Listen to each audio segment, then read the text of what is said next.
Police investigating number of events held in Boris Johnson's Downing Street during COVID restrictions. 10 Downing Street is seen on January 13, 2022 in London, England. London CNN. London's Metropolitan Police say they are investigating a number of events in Downing Street and Whitehall over the pandemic amid claims of COVID rule breaking at the heart of the UK government. Metropolitan Police Commissioner Cressida Dick told the London Embassy.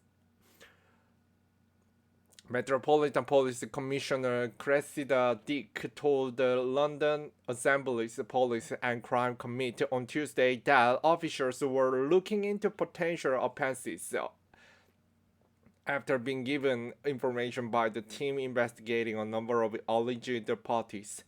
As a result, firstly, of information provided by the Cabinet Police Inquiry team, and secondary, my officer's own assessment, I can confirm that the Met is now investigating a number of events that took place in Downing Street and Whitehall in the last 2 years in relation to potential breaches of COVID-19 regulations, she said.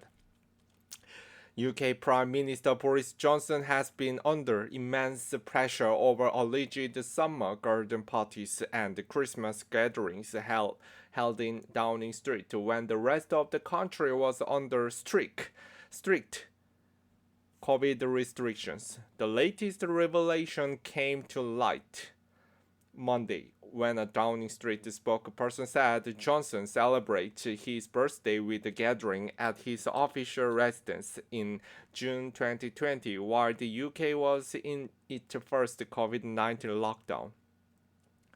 Under COVID-19 restrictions at the time, indoor gatherings are not allowed, with people permitted only to meet outside in groups of up to 6 people. Dick's announcement of the investigation is the latest twist in the weeks-long scandal, which has seen Johnson's approval ratings plunge and growing discontent among some in his ruling Conservative Party who believe the Prime Minister is becoming a reliability. The Metropolitan Police was criticized for not initially investigating the alleged breaches of COVID laws. Dick defended the force's impartiality on Tuesday, saying, "We police without fear of favor. We police impartially, and we police in an operationally independent manner." She, however, caveated her announcement, saying the fact that we are now investigating does not, of course, mean that fixed penalty notices will necessarily be issued in every instance and to every person involved.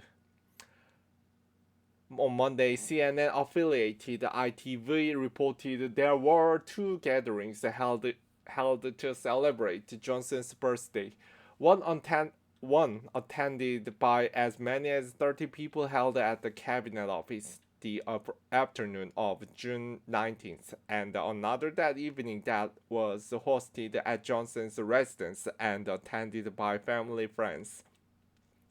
According to ITV News, Johnson's wife Carrie organized a small gathering in the cabinet room.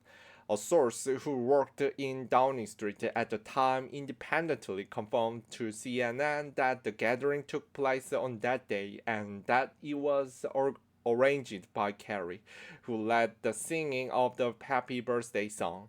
CNN understands that gatherings was largely attended by what was deemed to be Johnson's inner circle at the time. Downing Street denied that any rules were breached by the evening gathering, with the spokesperson saying, "This is totally untrue."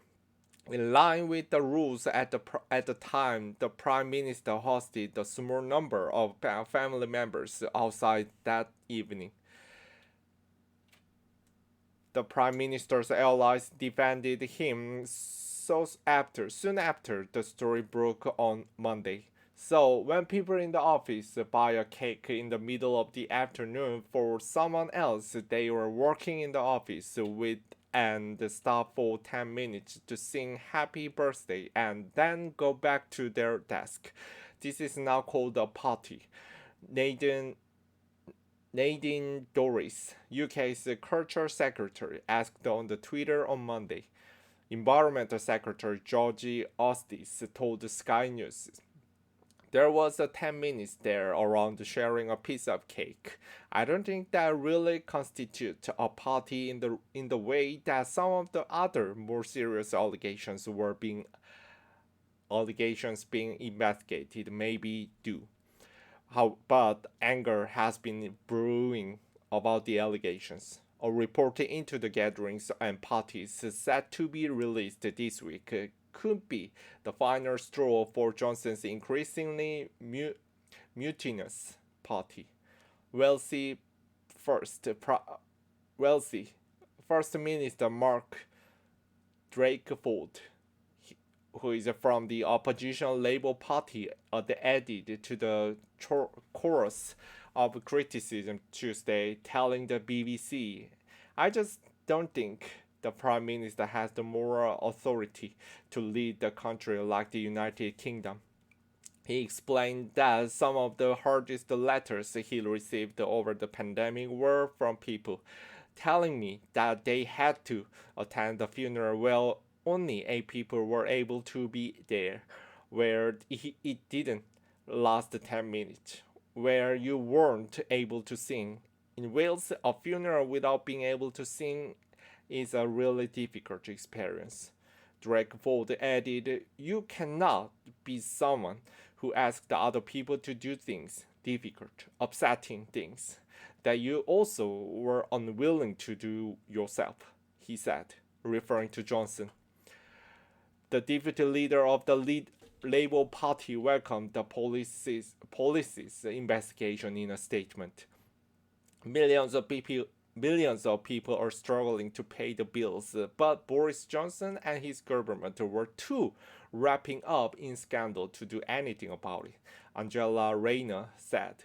Boris Johnson is a national distraction. Conservative MPs should stop prompting him up and he should finally do the decent thing and resign, she added.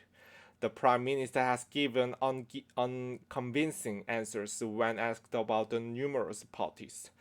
First, he said that there were none.